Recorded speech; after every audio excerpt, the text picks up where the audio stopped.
Hello, my dear students. We are back with the one more session of Is Matter Around Us Pure? In the last session, we studied some of the separation techniques like evaporation, sublimation, separating funnel. In this session, we will learn about few more separation techniques. So the first technique is chromatography. Here, chroma means color. So this chromatography, this is a method of separation of components of a mixture. Okay, here you want the individual components from the mixture. So the colored substances are separated by this technique, hence the name chromatography.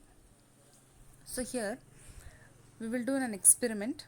The materials required are, you want beaker, the filter paper, water and the sample. So here ink, ink is not a pure substance, it is a mixture of dyes. So we will separate the different components from this ink. So what you have to do, you have to take a filter paper. So from the bottom edge you have to measure 3 centimeter and draw a line. So on this line you have to put the sample, that is the ink, and take water in a beaker.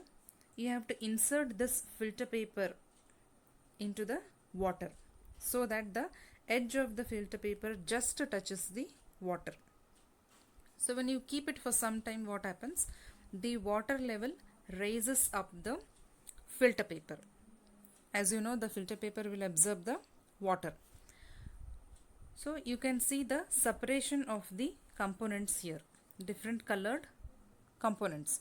So how these components are separated? Based on the solubility, different components are separated. So the component which is more soluble in water will rise up at the top, and which is less soluble will be at the next position. So likewise all the components will be separated based on the solubility. Okay. So this is the method how the chromatography is done. So where this method is used? What are the applications of this chromatography? So this chromatography technique, it is used to separate the colors in a dye and also to separate the pigments from natural colors. Take for example, you have varieties of flowers. So many colors of flowers will be there. So to extract those colors, this technique is used. And also to separate the drugs from the blood. So if you take the blood sample and you separate this, the different drugs which a person has taken can be identified. So these are the applications of the chromatography. Next is distillation. So this distillation is a process of heating the liquid to form vapor and then cooling the vapor to get back the liquid. So why distillation is used? To separate the two miscible liquids. This technique is used. How it is done? The liquid is heated, it is converted into the vapor form, and then that vapor is condensed to get the liquid. So the basic principle of this technique is, the volatile liquid is evaporated on heating, which can be recovered by cooling its vapors by the process of the condensation. So here the apparatus is set up as shown in the figure. So what you require? The distillation flask is required, thermometer, then fractionating column, and beaker is required to collect the sample. So here the miscible liquids are taken. Take for example acetone and water. So the mixture of acetone and water, it is taken in the distillation flask. So you have to heat this mixture. So when you heat this, how the components are separated?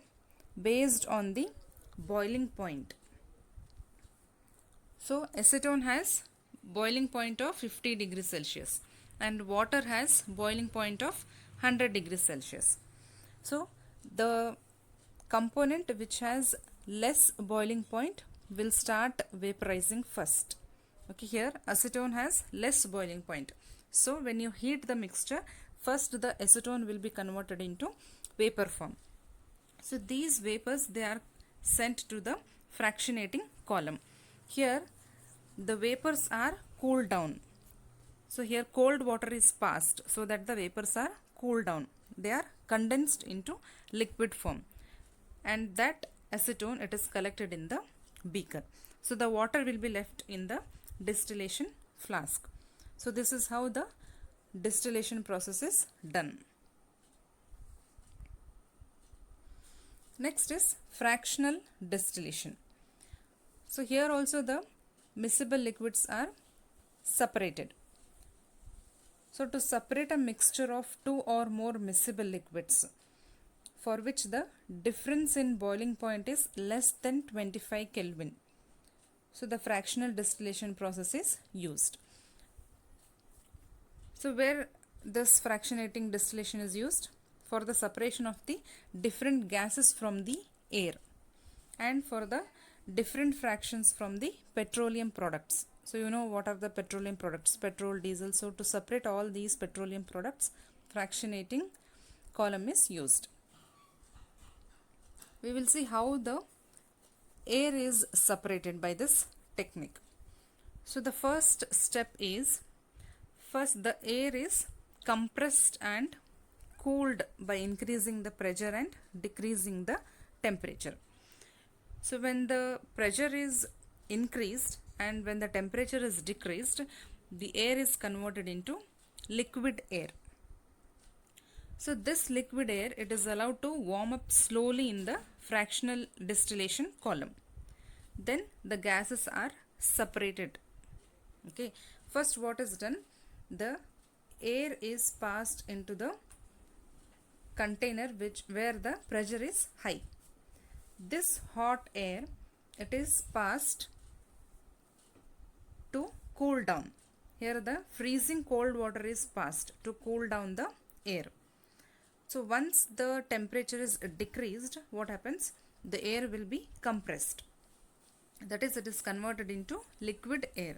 So this air, it is passed to the separator.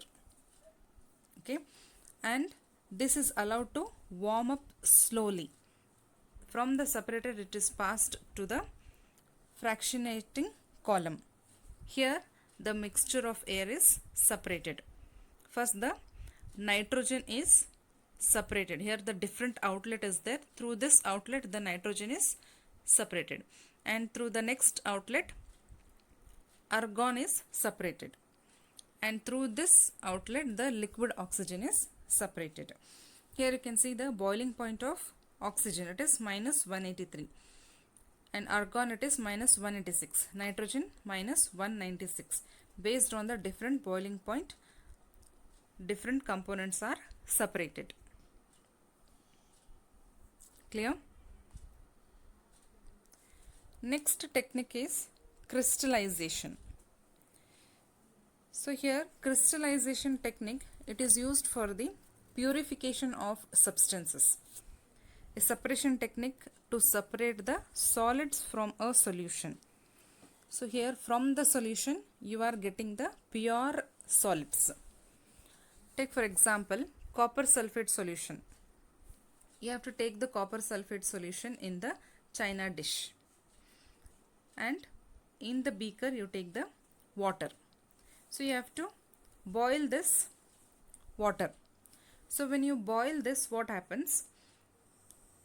The copper sulfate solution, from the copper sulfate solution you can see the vapors.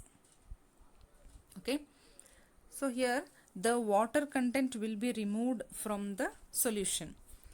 The solid part will be left over at the bottom. Here you can see the copper sulfate crystals. These are the pure copper sulfate crystals. So this method is known as the crystallization. From the solution you are getting the crystals. So where this method is used? What are the applications? So this crystallization, it is used in the purification of the salt. So from the sea water we get salt. By the crystallization process we get this salt. And for separation of the crystals of alum from the impure samples. So from the impure sample we get a pure alum crystal. Okay, we'll stop here. We'll continue in the next session.